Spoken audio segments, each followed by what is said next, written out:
Hello, in this broadcast, the information program Time. The restoration of the economy and the social sphere of the Chechen Republic today was the topic of a special on-site meeting of the State Commission, which was chaired in Mozdok by the first Vice Premier of Russia, Alexei Sakovets. In the near future, the government intends to develop a federal program and a draft law defining levels of financing for the restoration of the Chechen economy. For restorational work, as experts from the Ministry of Finances presume, it will be necessary to allocate 15 billion rubles. But the objective of peaceful construction in Chechnya are pursued on the backdrop of ongoing war. In this connection, Alexei Sakovets noted that federal authorities are not making it a priority to free Argun or Gudermestir tomorrow. According to him, the military command is inclined toward a peaceful resolution of the problem. Meanwhile, on the territory of Chechnya, combat activity continues. Tonight, our film crew returned from Grozny. Compared to the day before, there were no significant changes in the situation which occurred. Internal forces and OMON squads continue to expose armed formations in hiding and individual gunmen, especially in areas bordering between Dagestan and Chechnya. In the populated points Aldycha, Nerecha, Shalicha, Chernobyl, Argun, Komsomolska, combat activity continues. In the center of Grozny, it's relatively calm, but the military forewarned us not to stay out long on the square. Not all snipers have been apprehended yet. You can hear their shots. At night, it's a different picture. We shot this film as soon as dusk passed. The land shakes from shooting. The sky is ablaze with missiles and artillery volley, tracer bullet fire. By dawn, everything will subside again, and this is how it goes every night. Having taken control over the main route for Rostov-Baku, Russian federal forces have launched active measures to prevent the crossing by gunmen from Chechnya into neighboring republics. On the border with Dagestan, a group of mercenaries was detained fighting on Jahar Dadayev's side. Khasavyurt, the militia isolation facility for temporary detainment, among those under investigation. For the first time, there's a mercenary here. Before the camera, you see Daule Taskirov. He's a Kazakhstani, born in Karaganda, doesn't admit his origin. He says he was in Grozny so as to personally witness the Chechen revolution. And how he saw it? This was established by the preliminary questioning. On his record, there are 2 destroyed armored transport vehicles, and the lives of 2 Russian officers have been severed. The final response will have to be made to the law. The mercenary got to Khasavyurt with a flow of refugees. He was singled out by the intelligence officers among the injured taken to hospital from Chechnya. The road back is now closed for him, as is the road to Dagestan, and for others, gunmen and mercenaries whose intention was to drag peaceful neighbors into the war. In order to prevent this, the Gerselsky control passing point was completely sealed off on the autoroute Rostov-Baku, which is at the point of contiguity between the 2 republics. Mobile barriers are set up also at other border crossings. Under special control are the more dangerous stretches of mountain roads and passes. The security of the population in the northern areas of Dagestan close to Chechnya is provided by regiments of local militia, reinforced by the protection of public order services and the state auto inspection from many cities of Russia. As of today, the federal forces in Chechnya have established control in the most significant regions of the Republic, Pavel Grachov stated, summarizing the initial results of the Chechen operation. At the same time, the Minister of Defense noted that the gunmen are fortifying the cities Gudermes and Shali, organizing bases in the south and southeastern regions of the Republic. The head of the main intelligence department of the Ministry of Defense feels that within Dadaev formations there is around 14,000 people, of which 5,000 are mercenaries. In order to disarm and liquidate them, 6 months will be needed, and that means that the end of war in Chechnya is not anywhere in sight. Evidently, this is why in Moscow so many top military brass was assembled, representing all military districts and the military marine fleet. The minister stated that the majority of the former strongholds of the Daev are under control by federal forces. However, he noted that this consumed more might and time because it was not a local war that had been planned, as has developed now, but a special operation conducted for the first time on the territory of Russia. Its realization was headed not by the Minister of Defense, but only the command of the Northern Caucasus District. The report of the Minister of Defense had a tone of self-criticism. However, there was an audible reproach against the leadership of Russia and the FSK, who prior to the operation appraised the military and political situation in Chechnya and gave a completely incorrect assessment. The Ministry of Defense describes the lessons derived during the operation in Chechnya as harsh. Regarding the army directly, he added that several high officers of the Ministry of Defense turned out to be politics-minded and cowards, and in the Ministry of Defense a decision was made to be rid of socialite generals incapable of carrying out the Homeland's orders. He also announced new appointments here, specifically after a successful operation in Grozny. As a commander of the Northern Caucasus District Forces, Anatoly Kvashnin was appointed. A promotion in service was received by many other officers. Who will capture Dudaev, the military or the FSK? The mission was assigned to all organs, but of course to take Dudaev is the business of the FSK. The words of Pavel Grachev heard at the session today in the Ministry of Defense on the need to get to the bottom of who it was that polemicized about the feasibility of the operation in Chechnya, the General Alexander Lebed took personally. The session itself, in an interview to Itartas, the commander of the army called a show that he couldn't understand because in the reports it was emphasized that the operation in Chechnya was conducted without any mistakes. The basic period of war in Chechnya may be considered to be finished. This was stated at a briefing today by the Deputy Director of the FSK, Valentin Sobolev, who just returned from Grozny, and the head of the military intelligence of the FSK, Alexei Polyakov, talked about the actions of the counterintelligence in Chechnya. Specifically, with their aid, 67 prisoners of war were freed. The basic concern is snipers. As a rule, they roam about accompanied by an adult armed Chechen man who, in a manner, signs almost every notch on the buttstocks for which a sniper receives money. And, at times, in their own interests, they use children as gun layers. Regarding the threat of partisan war, in the opinion of participants of the briefing, it will not occur. Partisan war, in the way which we understand it, as a common national war, will not be.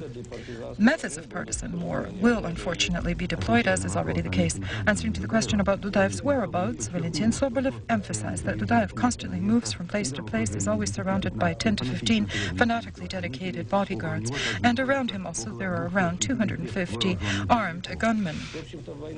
In general, not only are the Russian soldiers tired of war, but they as well. Diverse assessments of the war in Chechnya are made not only by military but the politicians. Events in Chechnya contribute to disintegrational processes in the Russian Federation, feels the president of Chuvassia, Nikolai Fyodorov.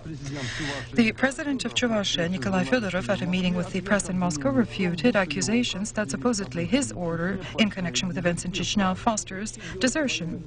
My order speaks of the fact only that the deployment of armed forces of the Russian Federation and internal forces of the Ministry of Internal Affairs of the Russian Federation in resolving inter-ethnic conflicts and their involvement in combat activities has no legal foundation.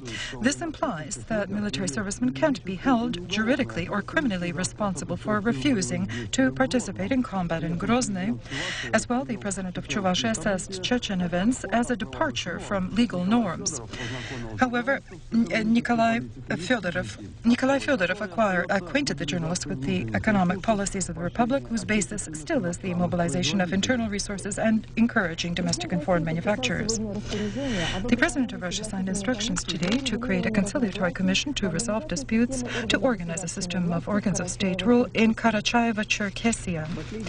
Lately, the multinational Karachaevo-Cherkessia has an appearance of growing disturbance. National congresses are held one after another, rallies and meetings as well. The reason for that is that in 1 week, on the 4th of March, the term of the powers expires for the legislative and executive branches of government. Many companies are at a standstill. The level of unemployment is steadily growing. Since Karachaevo-Cherkessia seceded from the Stavropolian Rim and acquired republican status, on its minute territory, several times micro-republics were declared. Drafts on the Karachaevo and Cherkessia autonomy were discussed discussed. The 4 years during which the executive and legislative powers of the Republic have not yet made a selection from the abundant versions of a constitution clearly haven't contributed to stability in society. The stumbling block is always one solitary statute on the organization of power, parliamentary or presidential. In Republican corridors, there's no common language found yet on that issue for now. The Republic exists without a basic law. Will new elections be scheduled, or will preference be given to direct presidential rule, in which many see a solution for their deadlock situation?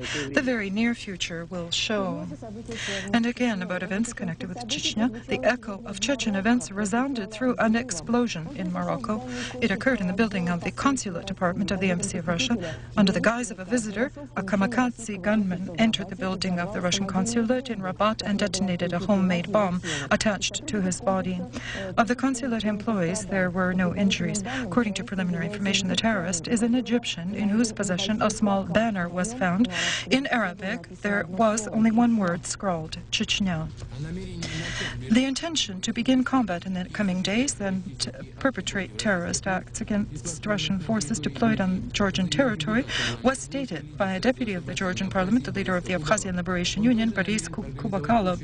Also, he intends to organize a united Common Caucasus movement to expel Russian forces from the region. In this connection, the commander of the group of Russian forces in the Transcaucasus approached the head of the Georgian state with a statement, and the Edvard Shevardnadze and the force ministers. This is the statement of a man who is endowed with certain powers as a deputy of the government, generates justified bewilderment, alarm, and several questions. Is this the official point of view of the leadership? That's the first question, and the corresponding reaction of the leadership of Georgia to such a statement. We draw a direct conclusion that those terrorist acts, which were committed in January, are on his conscience and those who support him.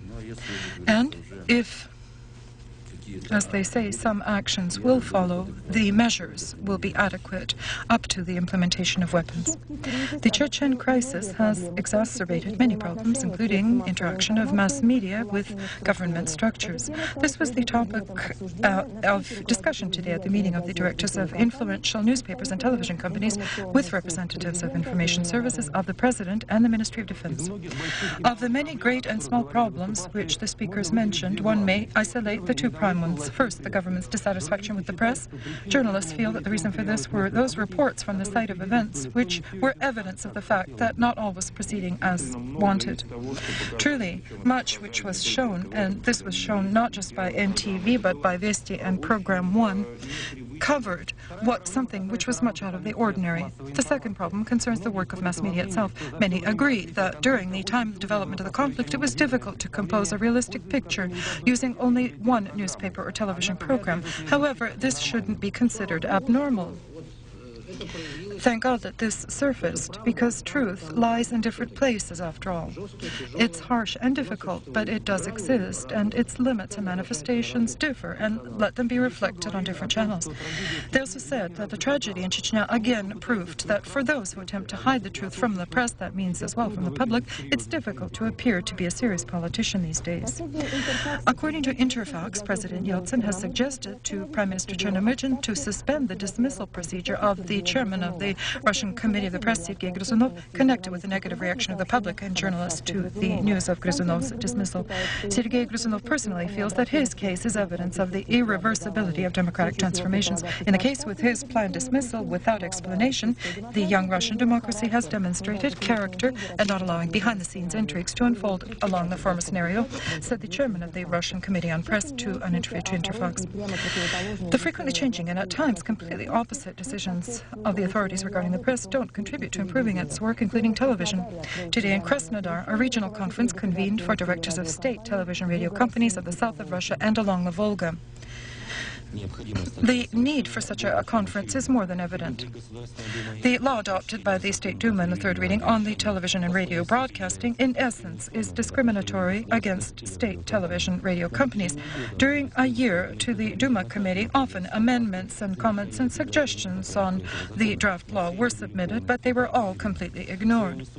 In his speech, the first deputy chairman of the Federal Service on Television and Radio Broadcasting, Valentin Lazutkin, noted that all means for the self-rescue of television are exhausted, and special budget deficits were created in the area of television and radio, which undermine the foundations of statehood and deprives the sector of the opportunity to develop. Participants of the conference insist that the examination of this draft law should be stopped for a multilateral and deeper discussion with compulsory involvement of all interested sides.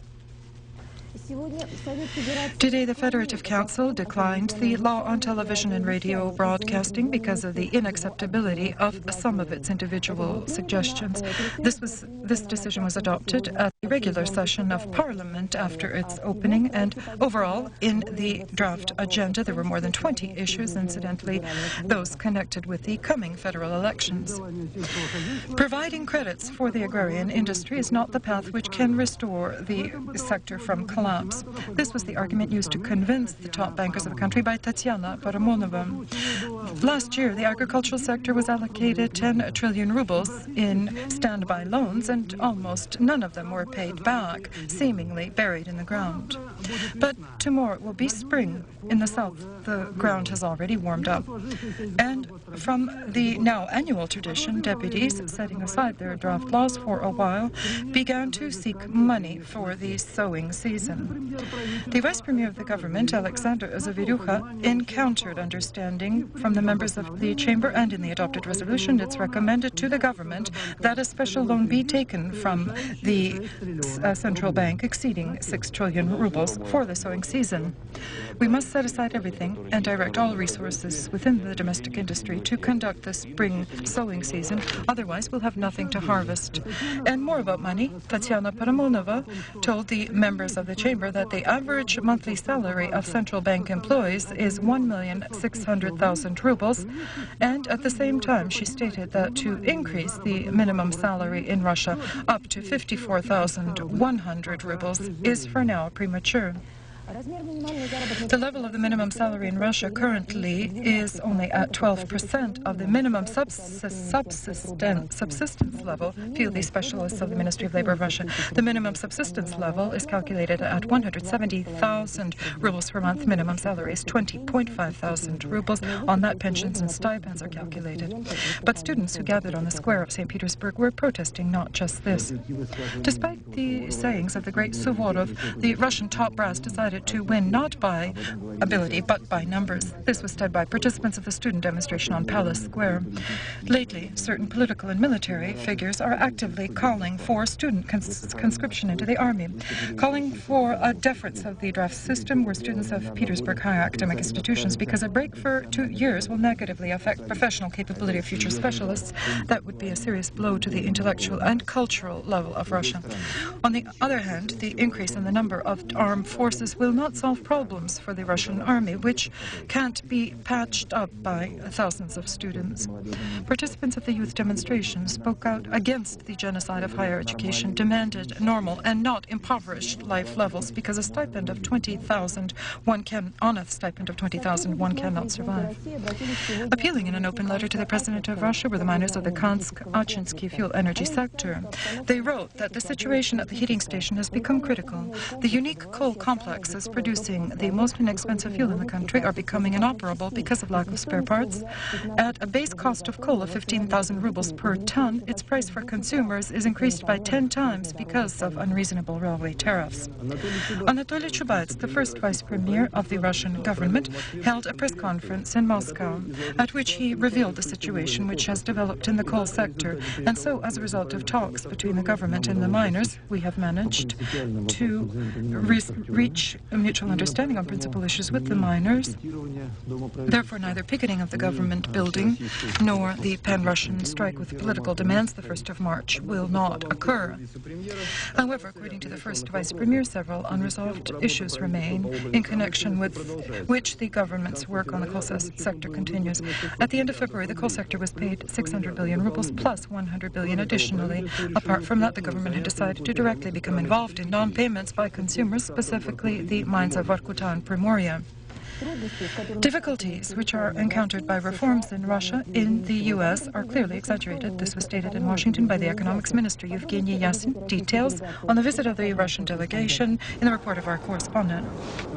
Russia is tired of tribulation. The public opinion in the West is also tired. Endless bad news from our country.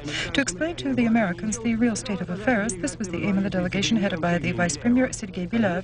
On one hand, they have brought some hopeful news.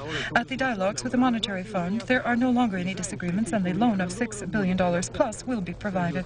Among the fund's conditions was to lower inflation. It was lowered. To adopt a more or less economical budget, they did adopt it, incidentally.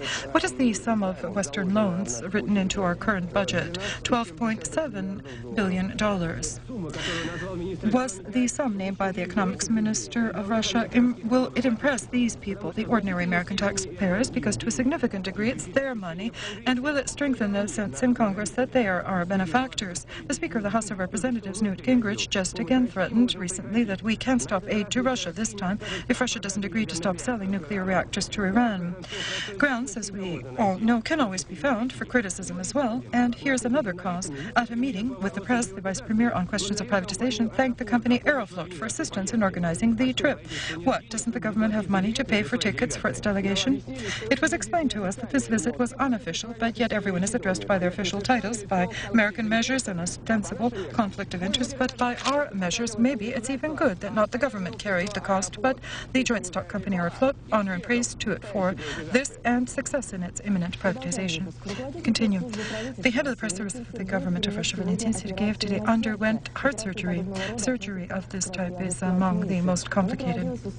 It was conducted with the use of artificial circulation and arrest of the heart done by Professor Yuri Belov, who has performed more than 1,000 heart operations. Speak with physicians, especially in surgical hospitals, and they will tell you that among their most acute problems is the lack of suture material, those same threads and needles without which one can't perform a single operation. At times it happens that physicians are forced to work with threads from the neighboring fabric store, absolutely unadapted for sewing together live human tissue. For foreign suture materials, their rheumatic needles, especially permeated with antiseptics and suture, which is absorbed by the body, is expensive, up to $5 a set, and it's bought only for the privileged clinics. But the paradox is in the fact that domestic suture material exists, which, according to surgeons' assessments, in no parameter is inferior to foreign ones, except for the packaging is cheaper. It was developed by engineers and scientists of the Science Research Center IKRAM, and the Universe Company established manufacturing. Today, so many sets are produced that one could supply all the surgical clinics of the country, and they cost not $5, but 2,000 rubles. But certain organizations don't buy them, which, on the instructions of the Ministry of Health and Medical Industry, should be doing so. They don't want to, and that's all. Manufacturing facilities on the brink of shutting down. Workers have not been paid since December. The Ministry of Health Care and Medical Industry, in word promising support for domestic medical producers, indeed supports the giant foreign firms. And surgeons who stitch the surgical incisions they have to do with thread from neighboring stores, which we use to darn socks with.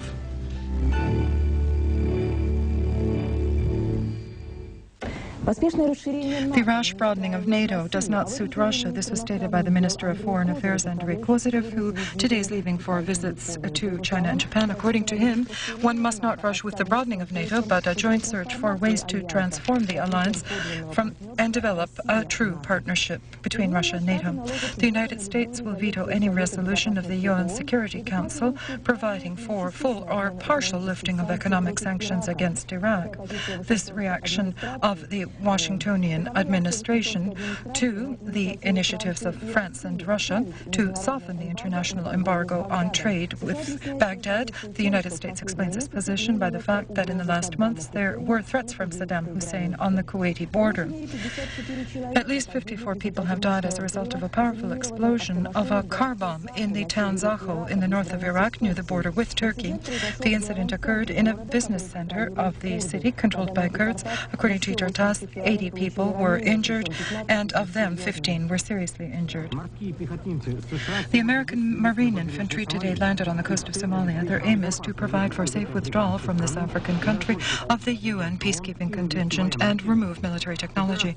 The operation under the code name United Shield also involves Italian, French, British and Malaysian military service personnel. In the next few days, the multinational force must evacuate the Bangladeshi and Pakistani peacekeepers. They are the last to leave a country which is embroiled in interclan fighting.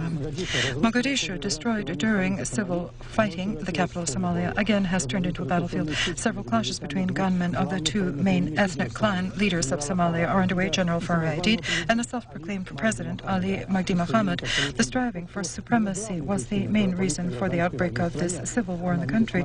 It resulted in mass starvation and killed hundreds of thousands of Somalia, destroyed the economy. However, all attempts by the world community during the 2-year-old UN peace operation to help Somali return to a normal life were unsuccessful. The fighting clans, which divided Somalia into zones of influence, undermined and distorted even the most humanitarian mission of the UN to save millions of peaceful civilians from starvation. Initially, part of the UN aid and later the majority of humanitarian aid was brazenly confiscated by clan gunmen armed to their teeth. Their arsenals of contemporary weapons and knowledge of the locale helped the gunmen to deflect all attempts by the UN soldiers. The UN representatives couldn't convince in dialogue the warlords of Somalia to stop the war and restore a unified state. In these conditions, the UN has no other choice but to withdraw its forces and personnel from Somalia, which is being done now in the framework of the Operation Unified Shield. The New York Stock Exchange has long not seen such turbulence. The Dow Jones Index, the indicator of business activity, fell down by almost 4%. There's an alarming situation also which exists on other financial and fund markets of the world. Tens of companies could face bankruptcy. The reason for all of this is a 28-year-old manager of the Singapore branch of the Barings Bank, Nick Leeson. He had the right of transacting major operations in the Southeast Asian securities market, and he launched into these operations in broad style. In Japan, Nick Leeson concluded transactions to the tune of $27 billion. This was far too risky and mistaken. Instead of the expected dividends, the Barings Bank sustained losses of almost $1 billion and became insolvent. Before the police could arrive, Nick and his wife disappeared. The chairman of the board of Barings feels that the collapse of the bank could have partially been a pre-planned conspiracy. But for now, it's not clear what subsequent repercussions of the scandal will be. One may add that the insolvent bank had extensive business communications in Russia. In Sarajevo, combat operations have escalated. In the opinion of the UN peacekeepers, this is connected with the plans of the Turkish President Demirel to arrive in the capital of Bosnia. This visit is very anticipated by Bosnian Muslims. However, it will be difficult for Demirel to reach Sarajevo. The UN has not provided the Turkish president with a special flight and forbade the use of a private plane because it can't guarantee its safety. The president of Iraq, Saddam Hussein, received the leader of the LDPR, Vladimir Zhirinovsky, who was visiting Baghdad. During a 3-hour conversation, they discussed the proposal of the leader of the LDPR about the possibility of creating an anti-Western coalition among Russia, the Orthodox and Muslim worlds. At the press conference after the meeting, Vladimir Wolfovich stated that we, evidently implying himself and Hussein, have one enemy, the West.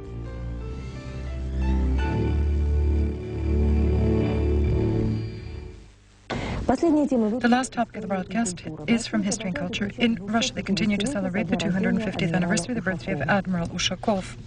The triumphant assembly devoted to the anniversary of the famous Russian fleet commander was held today in the main headquarters of the Marine Military Fleet. The name of Fyodor Fedorovich Ushakov is connected with the victory of the Russian fleet at Cape Atendra and taking the fortress on the island of Corfu. Ushakov rejected the linear tactics of conducting battle customary in those years and created a turnover in military marine science. The fleet commander lost no single battle. Admiral Ushakov was instrumental in the creation of the Black Sea Fleet and the Sevastopol fortress, and could Ushakov even presume that in 2 centuries centuries, the Black Sea Fleet would be an object of dissension between fraternal peoples. In taking Corfu, Chaucot for the first time used a Marine paratrooper division landing, and since then the Marine Infantry is one of the most combat-capable units of the Russian army. During the Great War, the fascists felt their power and called them the Black Death. They had an order to not take Marine Infantry prisoner. But up until the events in Chechnya, the Marine Infantry was never used for police operations within the country. In the end of the 18th century, Ushakov had written to the Tsar, "From all ancient history, I don't know any examples when a fleet could at any time be without any equipment and in such extreme conditions. It seems these words were said even today. Last year, not a single new military ship was launched. And since the beginning of this year, for the first time in the last 300 years, not one military marine ship went out to sea. There's no money for it. But the status of a great power is unthinkable without a powerful military marine fleet." During these moments in the Bolshoi Theatre, there is a premiere performance, the third premiere for the season. The famous Mozart opera, The Wedding of Figaro, has supplemented the classical repertoire of the theatre. In the Bolshoi, the incomparable Mozart, music probably has no other name before which humanity would bow down so reverently. And the marriage of Figaro, whose popularity is incomparable, the superlative beauty of form, melody, passionate emotions, and even time is powerless before it, it has demonstrated the universality of Mozart, his clarity, accessibility, and that he belongs to every culture. A few European theatres have not staged this opera. It appeared first in 1786, and it was a step of unprecedented boldness. In the repertoire of the Bolshoi Theatre since 1956, it has been played over 20 years. The production team of today's Figaro is international. Its director, Joachim Hertz, of world fame. We tried on stage and in the music to do everything in correspondence with Mozart's idea. I think it would be terrible if this comedy and music, this masterpiece, would be burdened with my own personal ideas and concepts. Therefore, they have included in the opera absolutely all recitativos, and according to the original, are performed in Italian. The absolute Mozart style of sound of the orchestra, together with the magnificent soloists of the Bolshoi in the theatre, created an atmosphere of the 18th century of enormous pleasure to the audience, and inspired that same sense about which Tchaikovsky wrote, Mozart is the highest culmination to which beauty has achieved in the sphere of music.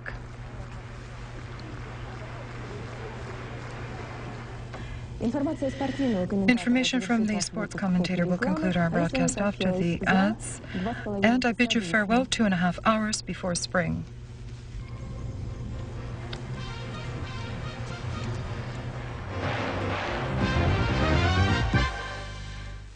Здравствуйте. Hello, 6 matches were played today in the International Hockey League tournaments in the Western Zone.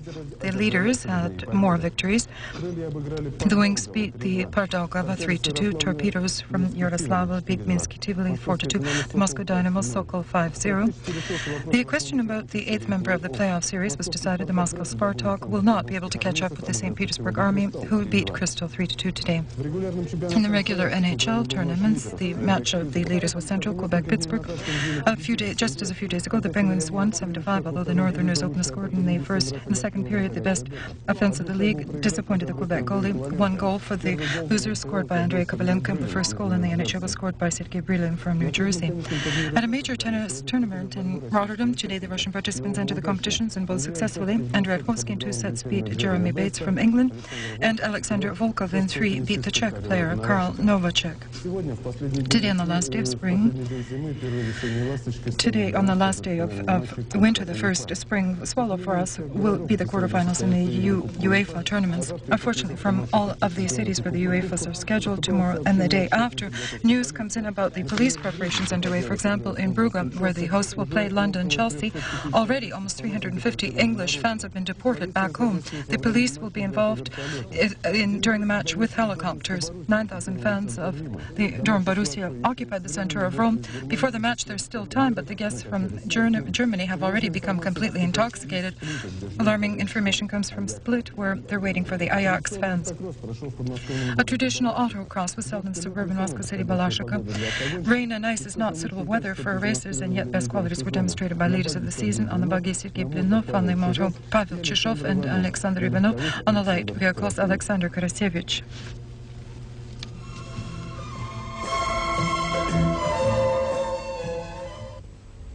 Good evening. According to the Oceanic Meteorological Center, tomorrow in the north of the European part of Russia, unfavorable weather is expected. A lethargic cyclone along the west coast of Scandinavia will bring to the Murmansk, Arkhangельsk areas, Karelia, the Nenets Autonomous District, and the Republic Komi, some snow mixed with rain and gusty winds, temperatures from -3 to +2 degrees. In the northeast of the Nenets Autonomous District and in the Republic of Komi, -5 to 10 degrees. To the northwestern region, the Baltic countries and Belarus from the Atlantic, following an atmospheric front, another wave of humid warm air is coming in. Therefore, it will remain cloudy with rain and wet snow during the night and day from +1 to 6. In Lithuania and Belarus, +3 to 8 degrees. In the central and Volgovatsk area, in the zone of an atmospheric front, it's cloudy with wet snow and icy road conditions in the afternoon.